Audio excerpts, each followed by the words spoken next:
বিশ্বপ্রপঞ্চের মঙ্গল বিধান করেন যিনি, সেই দেবী চণ্ডীর কাব্য চণ্ডী।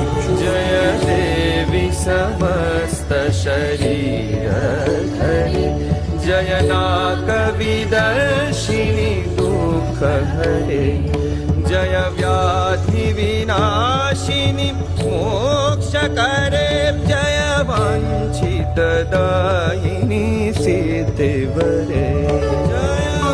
তুমি রমা, তুমি বাণী, যোগ নিদ্রা নারায়ণী, গিরিকন্যা ঈশান গৃহিণী, আগম নিগম তন্ত্রে বেদ রূপা মহামন্ত্র, বীজ রূপা বিশ্বের জননী, মহামিশ্র জগন্নাথ, হৃদয় মিশ্রের দাঁত, কবিচন্দ্র হৃদয় নন্দন, তাঁর সহধর্ম